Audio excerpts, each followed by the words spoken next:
আসসালামু আলাইকুম। কি অবস্থা সকলের? কেমন আছেন? আশা করি ভালো আছেন, সুস্থ আছেন আর নিরাপদে আছেন। দেশের যা পরিস্থিতি, মুরগি করে তিতি তিতি। অনেক দিন ধরে একটু তেলবাজি করি না, অর্থাৎ জ্বালানি তেল নিয়ে কোনো কথাবার্তা বলি না। ভাবলাম শীত চলে এসেছে, একটু যদি তেলবাজি না করি শরীরটা আসলে একটু গরম করতে পারবো না। তাই চলে আসলাম আজকে একটু জ্বালানি তেল নিয়ে তেলবাজি করতে। শুনতে থাকুন, ভয় পেয়ে যাবেন নিশ্চিত। বিষাক্ত ধোঁয়া ও মরিচা ধরা ট্যাঙ্ক, বাংলাদেশে উচ্চ সালফারযুক্ত জ্বালানির ভয়াবহতা। Get back! Get back!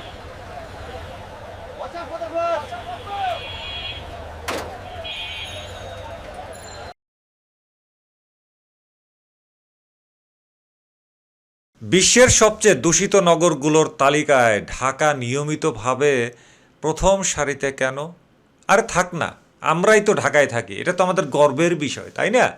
এর পেছনে অনেক কারণ থাকলেও একটি কারণ আমাদের সবার পকেটের এবং স্বাস্থ্যের সরাসরি ক্ষতি করছে।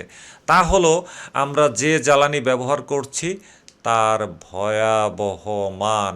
বাংলাদেশ এখন এমন জ্বালানি ব্যবহার করছে যা শুধু আমাদের ফুসফুসকে বিষাক্ত করছে না, আমাদের প্রিয় মোটরসাইকেল ও গাড়ির ফুয়েল ট্যাঙ্কগুলোকে ভেতর থেকে ক্ষইয়ে দিচ্ছে।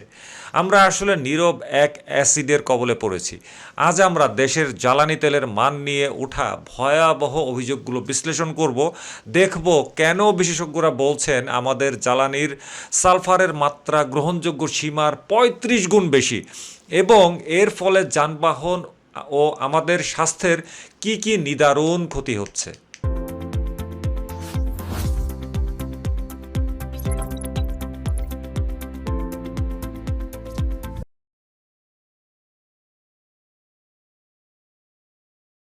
এই ডিসেম্বর মাসে বাংলাদেশের শীর্ষস্থানীয় জাতীয় পত্রিকা দৈনিক প্রথম আলোতে এই সম্পর্কে বিস্তারিত একটি প্রতিবেদন প্রকাশ হয়েছে। তো প্রথম আলোর প্রতিবেদন অনুযায়ী দেশের জ্বালানি তেলে সালফারের যে মাত্রা পাওয়া গেছে তা রীতিমতন ভয়াবহ। সারা বিশ্বে জ্বালানি তেলের সালফারের গ্রহণযোগ্য আন্তর্জাতিক মান হলো মাত্র 10 ppm, পার্টস পার মিলিয়ন। ইউরোপের দেশগুলো এই মান অনুসরণ করে।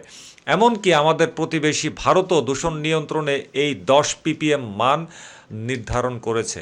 অথচ বাংলাদেশে সরকারিভাবে ডিজেলের সালফার মাত্রা নির্ধারিত হয়েছে 350 ppm, যা আন্তর্জাতিক মানের চেয়ে 35 গুণ বেশি। উরে বাবারে বাবা, বাংলাদেশ বলে কথা, সব কিছুতেই উপরে থাকতে হবে ভালোর জিনিস ছাড়া। আর উদ্বেগজনক তথ্য হলো সম্প্রতি বিএসটিআই এবং বিসিএসআইআরের পরীক্ষায় কিছু নমুনায় সালফারের পরিমাণ পাওয়া গেছে 1348 ppm থেকে 2800 ppm পর্যন্ত। সাব্বাস, এই তো বাঘের বাচ্চা বাংলাদেশ। এই উচ্চ মাত্রার সালফার শুধু বায়ুকে বিষাক্ত করছে না, এটি মূলত আমাদের যানবাহন এবং ফুয়েল ট্যাঙ্কগুলোর আয়ু কমিয়ে দিচ্ছে। The fuel analysis confirmed high contamination levels. This accelerated corrosion in the tank and pistons is a direct result of harmful fuel oil attack.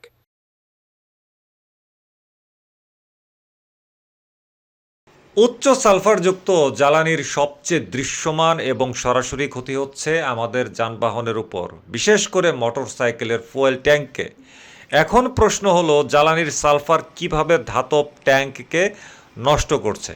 প্রথমত, সালফার নিজে ক্ষয়কারী নয়, কিন্তু এটি যখন ফুয়েল ট্যাঙ্কে থাকা সামান্যতম পানির সংস্পর্শে আসে, যা আর্দ্রতা বা ঘনীভবনের মাধ্যমে তৈরি হয়, তখনই কিন্তু সর্বনাশের শুরু হয়।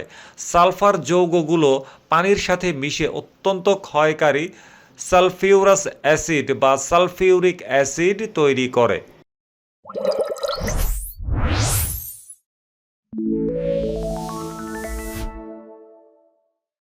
এই অ্যাসিড ফুয়েল ট্যাঙ্কের ধাতব দেয়ালকে দ্রুত আক্রমণ করে। এর ফলে ট্যাঙ্কের ভেতরে অবিশ্বাস্য দ্রুত গতিতে মরিচা তৈরি হয়। মরিচার প্রভাবে আসলে কি কি হচ্ছে সেটা তো আমরা জানি, তারপরেও একটু বলি। যেমন প্রথমত, ফুয়েল ট্যাঙ্কের ছিদ্র। দ্রুত মরিচা পড়তে থাকলে ট্যাঙ্কে ছিদ্র হয়ে তেল চুরির ঘটনা ঘটে। দ্বিতীয়ত, ইঞ্জিনের ক্ষতি। মরিচার ক্ষুদ্র কণাগুলো তেলের সাথে মিশে ফুয়েল পাম্প, ফিল্টার, ইঞ্জেক্টর এর নজেল, কার্বুরেটরের নজেল টজেল হাবিজাবি সব বন্ধ করে দেয়, যার ফলে ইঞ্জিনের কর্মক্ষমতা কমে যায় এবং অপ্রত্যাশিতভাবে রক্ষণাবেক্ষণ খরচও কিন্তু বেড়ে যায়। তৃতীয়ত, সাধারণ অভিযোগ, মোটরসাইকেল উৎপাদনকারী ও বিপণনকারী কোম্পানিগুলো নিয়মিতভাবে গ্রাহকদের কাছ থেকে ইঞ্জিনের ক্ষতি এবং তেলের ট্যাঙ্কে দ্রুত মরিচা পড়ার অভিযোগ পাচ্ছেন, যা এই উচ্চ সালফারযুক্ত জ্বালানি ব্যবহারের সরাসরি একটা ফল বলে আমরা এই মুহূর্তে ধরে নিতে পারি। সুতরাং আমরা আসলে আমাদের যানবাহনের জ্বালানি হিসাবে অ্যাসিড মিশ্রিত ফুয়েল ব্যবহার করছি, যা ভেতরের কাঠামোকে নিঃশব্দে নষ্ট করে দিচ্ছে।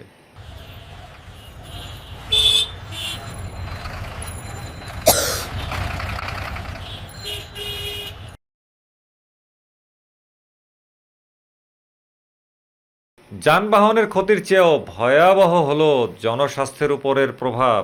গবেষকরা বলছেন, বায়ু দূষণে ঢাকা বিশ্বের তৃতীয় শীর্ষ দূষিত নগরী।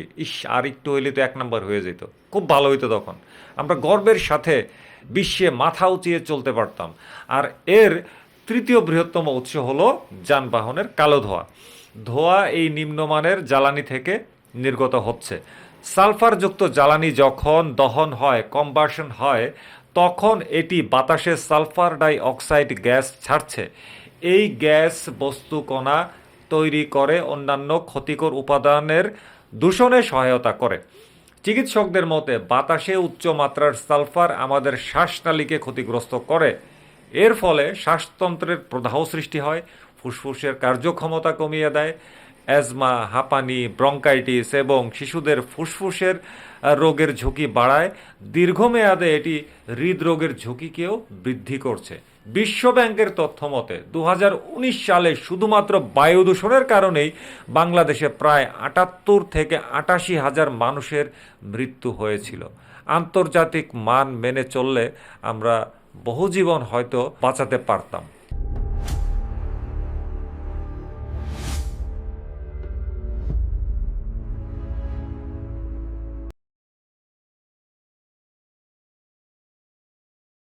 এই গুরুতর সমস্যার মূলে রয়েছে নীতিগত দুর্বলতা এবং নিয়ন্ত্রণের অভাব।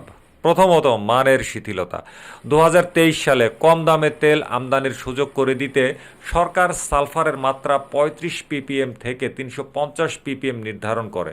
এমনকি শর্ত সাপেক্ষে 20% অধিক সালফারযুক্ত তেল আমদানির অনুমতি দেওয়া হয়েছিল, যা বাজারে আসার আগে নির্ধারিত মানে নামিয়ে আনার কথা ছিল, কিন্তু পরীক্ষাগুলো প্রমাণ করে সেই শর্ত মানা হয়নি।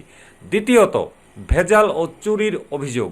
বিপিসি এবং এর অধীনস্থ তেল কোম্পানিগুলোর কর্মকর্তা কর্মচারীদের বিরুদ্ধে তেল চুরি ও ভেজাল মেশানোর অভিযোগ রয়েছে, যা তেলের মানকে আরও নিচে নামিয়ে দিচ্ছে। তৃতীয়ত, দায় এড়ানোর প্রবণতা। বিএসটিআই বলছে, ফিলিং স্টেশন মালিকদের কারণ দর্শানোর নোটিশ দিলে তারা তেল কোম্পানিকে দোষারোপ করে। এর ফলে ব্যবস্থা নেওয়া যায় না। নিয়ন্ত্রণকারী সংস্থার দুর্বলতায় এই নিম্নমানের তেল বাজারে আসতেই থাকছে। চতুর্থত, পুরাতন শোধনাগার। সরকারি তেল শোধনাগার ইস্টার্ন রিফাইনারি 57 বছরের পুরনো। এখানে সালফার পরিশোধনের জন্য আধুনিক কোনো প্লান্ট নেই। আহা, চুরি করার জন্য বাংলাদেশে কিন্তু অর্থের অভাব নাই, কিন্তু সালফার পরিশোধনের মাধ্যমে পরিবেশ ভালো রাখবে, যানবাহনের স্বাস্থ্য ভালো রাখবে, সেই ব্যবস্থাটুকু ইস্টার্ন রিফাইনারিতে নাই, যার বয়স আজকে 57 বছর। বাহ, কি চমৎকার! গর্বে বুকটা ফেটে যাচ্ছে।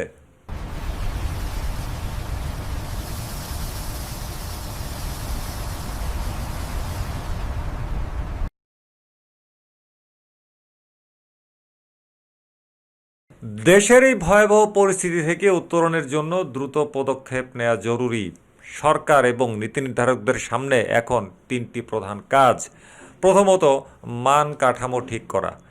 বিশেষজ্ঞদের পরামর্শ অনুযায়ী অবিলম্বে ডিজেল ও অন্যান্য জ্বালানি তেলের সালফারের মাত্রা আন্তর্জাতিকভাবে গ্রহণযোগ্য 10 ppm-এ নামিয়ে আনতেই হবে, কোনো মাফ নাই। দ্বিতীয়ত, নতুন প্রযুক্তির ব্যবহার। বিদ্যুৎ, জ্বালানি ও খনিজ সম্পদ উপদেষ্টা জানিয়েছেন, আমদানি করা তেল দেশে আনার পর নতুন ধরনের প্রযুক্তি ব্যবহার করে পরিশোধনের মাধ্যমে সালফার কমিয়ে আনার উদ্যোগ নেওয়া হয়েছে। তৃতীয়ত, নতুন শোধনাগার প্রকল্প। বিপিসির অধীনে প্রায় 43,000 কোটি টাকা ব্যয়ে নতুন শোধনাগার নির্মাণের পরিকল্পনা নেওয়া হয়েছে। এই আধুনিক শোধনাগারে সালফার পরিশোধনের ব্যবস্থা থাকলেই হয়, যা সমস্যার স্থায়ী সমাধানে সহায়ক হবে। এই প্রকল্পের দ্রুত অনুমোদন ও বাস্তবায়ন এখন সময়ের দাবি।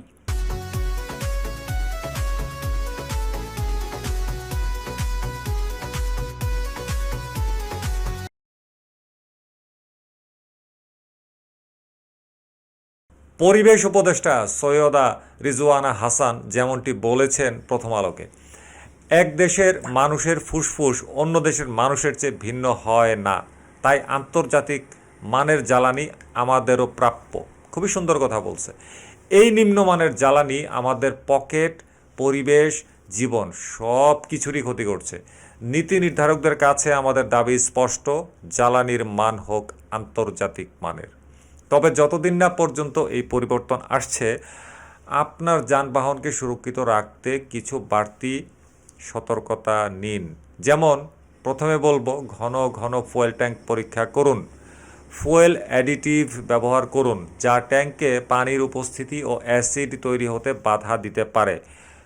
ভরসাযোগ্য পাম্প থেকে তেল নিন এবং কোনো অসঙ্গতি দেখলে কর্তৃপক্ষকে জানান। ভরসাযোগ্য পাম্প, এটা শুনে আমরা কারে ভরসা করব? কারে ভরসা করব আমি বুঝতে পারতেছি না। আচ্ছা, এই সমস্যা নিয়ে আপনার কি মতামত? আপনি কি আপনার বাইকের ট্যাঙ্কে দ্রুত মরিচা বা ইঞ্জিনে সমস্যার সম্মুখীন হয়েছেন? কমেন্ট বক্সে আপনার অভিজ্ঞতা লিখে জানান। এই ভিডিওটি শেয়ার করুন যাতে আরও মানুষ এই ভয়াবহ সমস্যা সম্পর্কে জানতে পারে। পরবর্তী ভিডিওতে অন্য কোনো গুরুত্বপূর্ণ বিষয় নিয়ে আলোচনা হবে। ততদিন পর্যন্ত সুস্থ থাকুন, সুরক্ষিত থাকুন।